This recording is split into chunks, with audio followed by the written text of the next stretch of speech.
नमस्कार दोस्तों।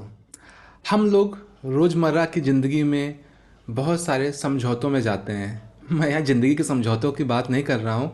मैं बात कर रहा हूँ जब हम कोई चीज़ लेते हैं, कोई कर्मचारी रखते हैं या फिर कोई चीज़ खरीदते हैं।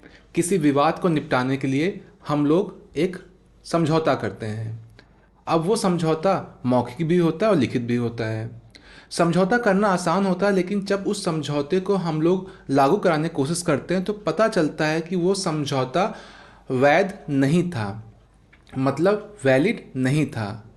तो उस स्थिति में भले आपने लिखित समझौता किया हो और अगर वो वैलिड नहीं है तो आप उसको लागू नहीं करा पाओगे। तो ऐसी स्थिति में सबसे बड़ा प्रश्न आता है कि कोई समझौता वैलिड है या नहीं है, ये कैसे जानेंगे। तो हमारे कॉन्ट्रैक्ट एक्ट का जो सेक्शन 10 है वो आपको इस बारे में बताता है कि भाई कौन सी संविदा वैध है और अवैध है या शून्य है। तो हम लोग इसकी और डेफिनेशन जानेंगे, लेकिन उससे पहले हम लोग सेक्शन 10 ही देखते हैं, जिसमें हम लोग ये देखते हैं कि भाई कौन सी संविदा आपकी वैध है या अवैध है। तो इसको जानने से पहले हम लोग आते हैं कि इसके कौन कौन से एलिमेंट होते हैं जो किसी भी संविदा को वैध या अवैध या शून्य या इस तरह की चीज़ों में परिवर्तित कर देते हैं। तो हमेशा ध्यान रखना है आपको कि जब भी आप कोई संविदा करें, कोई कॉन्ट्रैक्ट करें, तो वो हमेशा वैध होना चाहिए, वैलिड होना चाहिए। इसके लिए उसके अंदर कुछ ऐसे कंपोनेंट हैं जो होने चाहिए। तो ये बहुत ही इम्पोर्टेंट पार्ट है जो आपको देखना होगा। तो हम लोग अब बढ़ते हैं आगे। जब भी अब यहाँ पर आपका है essential element for valid contract. तो इसका पहला पार्ट होता है वो होता है प्रस्ताव और स्वीकृति। इसका मतलब ये होता है, मैं यहाँ पर आपको लिखता भी चल रहा हूँ साथ में।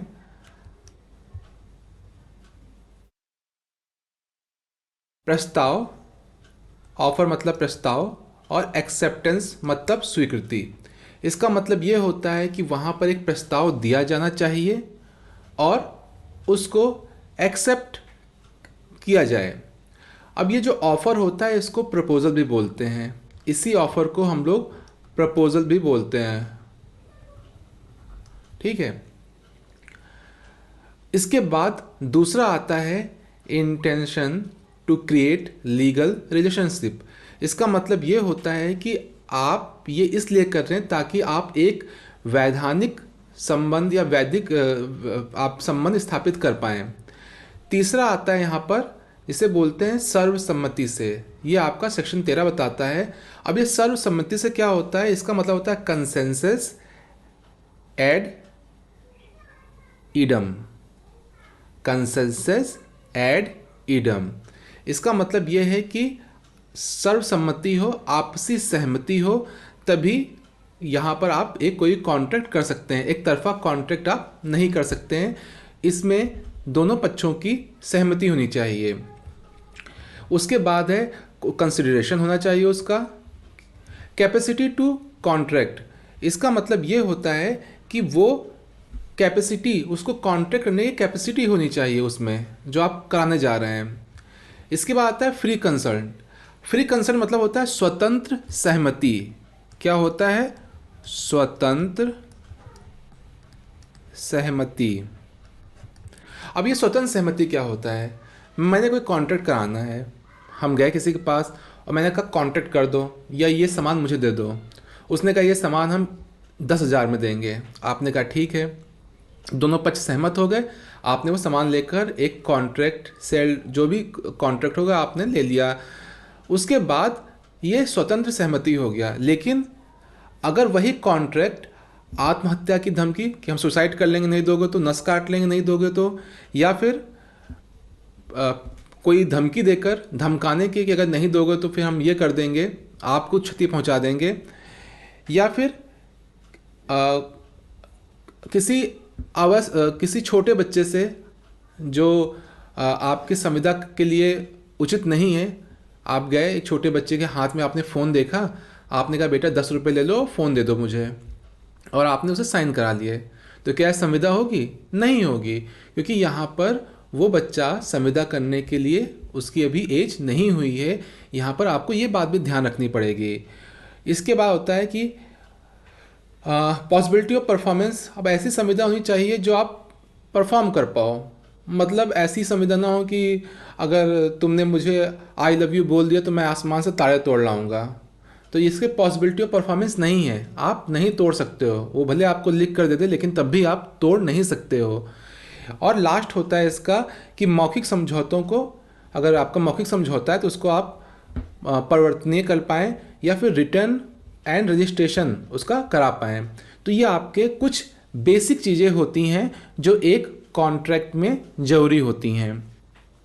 अब ये होती क्या हैं इसके बारे में हम लोग आगे पढ़ते चलेंगे। अभी हम लोग चलते हैं अपनी नेक्स्ट स्लाइड पर। अब यहाँ पर जो आपका ऑफर या प्रपोजल होता है इसकी डेफिनेशन कहाँ मिलेगी आपको? सेक्शन 2A में मिलेगी। ये क्या होता है ऑफर एंड प्रपोजल? ये इसकी जो डेफिनेशन होती है वो कॉन्ट्रैक्ट एक्ट के सेक्शन 2A में मिलेगी। उसके बाद एक्सेप्टेंस। एक्सेप्टेंस क्या होती है ये आपको सेक्शन 2B में मिलेगा। इसका प्रॉमिस और एक्सेप्टेंस दोनों सेक्शन 2B में है। प्रॉमिसर और प्रॉमिसी क्या होता है ये आपका सेक्शन 2C में है। ये सब वो टर्म हैं जो जिनकी डेफिनेशन आपके बेयर एक्ट आप ओपन करेंगे उसके जो सेक्शन 2 होगा उसमें इन सब की डेफिनेशन लिखी हुई है। तो आपको कहीं भटकने की ज़रूरत नहीं है कि टर्म कहाँ से आ गए। ये सारे टर्म वो टर्म हैं जो आपके एक्ट में लिखे हुए हैं। इसके बाद कंसिडरेशन क्या होगा? तो कंसिडरेशन जो होगा वो भी आपका सेक्शन 2D में लिखा हुआ है जिसको हम लोग अभी आगे डिस्कस करेंगे। ये सब एक वैलिड कॉन्ट्रैक्ट के मेन पॉइंट है। उसके बाद आपका एग्रीमेंट होता है। आपने नाम बहुत सुना होगा कि चलो एग्रीमेंट करा देते हैं, रेंट एग्रीमेंट, ये एग्रीमेंट, वो एग्रीमेंट। तो ये क्या होते हैं? तो इसकी डेफिनेशन आपके सेक्शन 2E में लिखी हुई है। अब आते हैं कॉन्ट्रैक्ट। ये कॉन्ट्रैक्ट क्या होता है? जो कॉन्ट्रैक्ट होता है वो आपके सेक्शन 2H में लिखा गया है। अब यहाँ पर देखिए वाइड कॉन्ट्रैक्ट, मतलब वाइड कॉन्ट्रैक्ट वो कॉन्ट्रैक्ट होता है जो एक तरह से निष्फल होता है, मतलब वाइड होता है, वो शून्य कॉन्ट्रैक्ट, वो आपका 2G में, सॉरी यहाँ पे वाइड एग्रीमेंट है। वाइडेबल एग्रीमेंट वो 2I में, और वाइड कॉन्ट्रैक्ट भी आपका एक टर्म आता है, उसकी डेफिनेशन भी आपको सेक्शन 2 में मिल जाएगी। तो ये वो सब डेफिनेशन हैं जिनका हमने अभी कुछ देर पहले जिक्र किया था कि ये होती क्या है। अब हम लोग आगे बढ़ के देखते हैं कि ऑफ़र क्या होता है। तो आपका सेक्शन 2A कहता है कि when a person made a proposal, जब कोई आदमी कोई प्रपोजल देता है दूसरे आदमी के विलिंगनेस के लिए, तब क्या होता है? हमने कोई ऑफ़र दिया और उसने एक्सेप्ट कर लिया, तो यहाँ पर हो गया आपका एग्रीमेंट। जैसे मुझे कोई ए सामान चाहिए था और मैंने उसके लिए कहा कि भाई मुझे सामान तुम 100 रुपये में दे दो, वो एग्री हो गया। तो यहाँ पर क्या हो गया? यहाँ पर आपका एक्सेप्टेंस भी हो गई। वो आदमी वहीं पे खड़ा था। यहाँ पे कोई भी हम लोग डाक का यूज़ नहीं कर रहे हैं। यहाँ पर सपोज़ कोई सोहन था, ये कोई मोहन था। जितने एग्जाम्पल होते हैं हम लोग सोहन मोहन करके लेते हैं ताकि समझ में आए आपको। हमने कहा ये सामान 100 का दो, उसने कहा नहीं ये सामान हम 150 का देंगे। उसने कहा ठीक है 150, दोनों लोग एग्री हो गए। तो यहाँ पर ऑफ़र दिया गया, एक्सेप्ट हो गया, तो आपका ये एग्रीमेंट हो गया।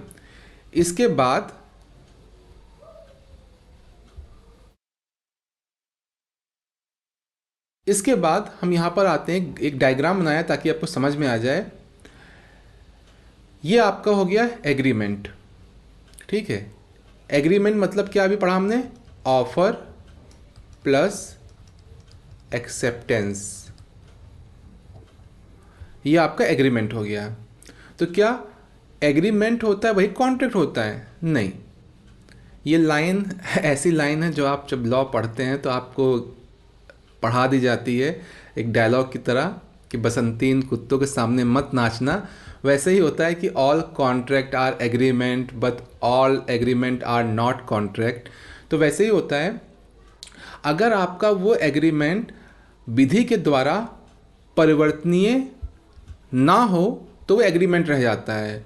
अगर विधि के द्वारा परिवर्तनीय हो, लीगल ऑब्लिगेशंस हों, तो वो क्या बन जाता है, आपका कॉन्ट्रैक्ट बन जाता है। तो हम यहाँ पे फिर से बात बता रहे हैं।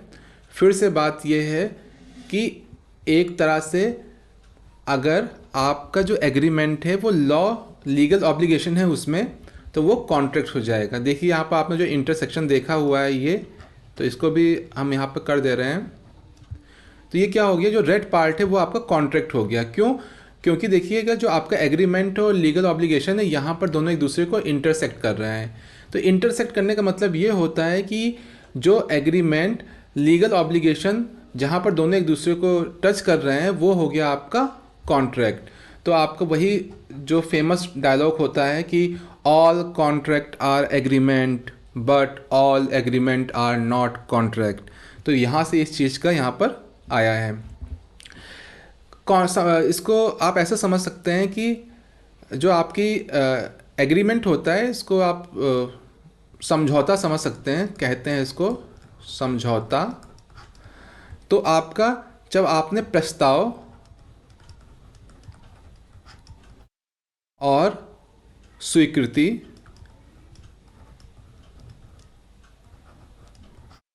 ये दोनों स्वीकार हो गया तो आपके बीच में समझौता हो गया। लेकिन वो समझौते को जब हम लोग कॉन्ट्रैक्ट में बदलेंगे तो उसके लिए होगा आपका, यहाँ पर हम एक फॉर्मूला लिख देते हैं ताकि आपको याद रहे कि समझौता प्लस कानून या विधि द्वारा परिवर्तनीयता।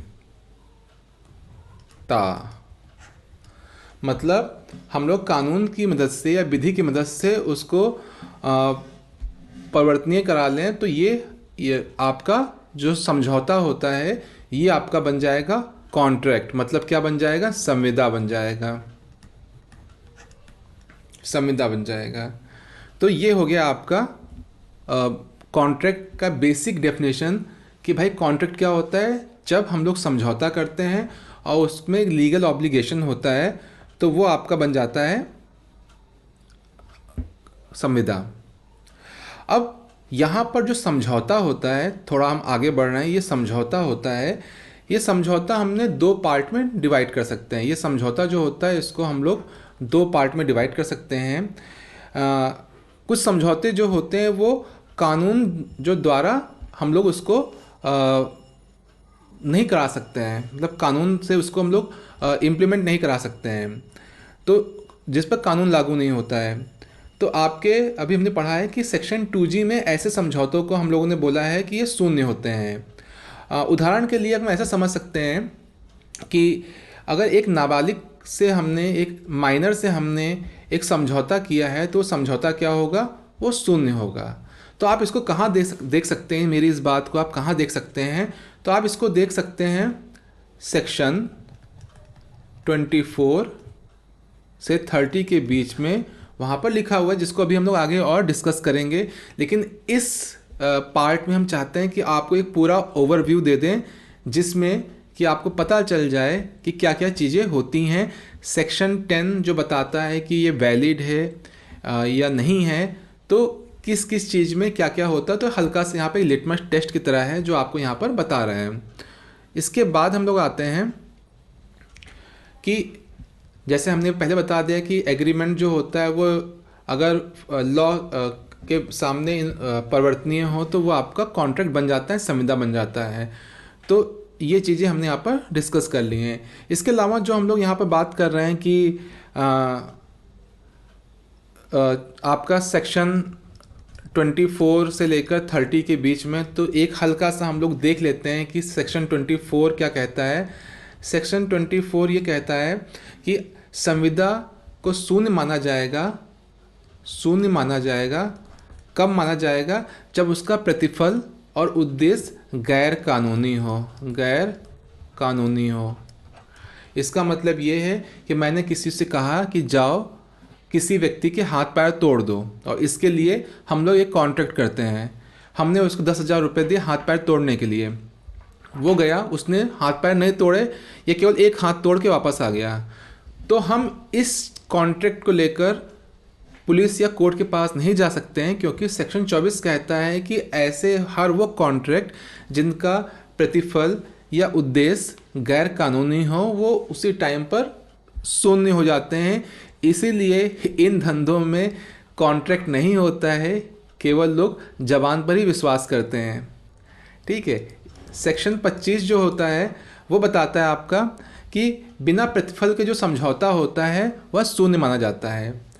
बिना प्रतिफल का समझौता मतलब ये होता है कि समझौता के अगेंस्ट में आपको कुछ मिल ना रहा हो, तो ये आपका शून्य माना जाता है। अब ये होता क्या है बिना प्रतिफल का समझौता, ये हम लोग आगे डिस्कस करेंगे। तो बस आपको एक छोटी झलक दे रहे हैं ताकि आपको पता हो कि क्या क्या चीज़ें होती हैं। जो सेक्शन 26 होता है वो कहता है कि विवाह में बाधा डालने वाला, ठीक है, फिर से सुनना, विवाह में बाधा डालने वाले जो समझौते होते हैं वो शून्य होते हैं। किसमें? विवाह में बाधा डालने वाले समझौते जो होते हैं वो शून्य होते हैं। इसके अलावा वो समझौते 27 कहता है वो समझौते जो आपके कानूनी कार्रवाई में बाधा डालते हैं। किसमें? कानून की कार्रवाई में, वो भी क्या होते हैं? आपके शून्य होते हैं। यहाँ पर 25 ये हो गया, इसके बाद 26 शादी वाला हो गया, 27 हो गया, 27 यहाँ पर ये हो जाएगा व्यापार में बाधा डालने वाला, 28 हो जाएगा कानून की कार्रवाई में बाधा डालने वाला। इसको ठीक कर लीजिए।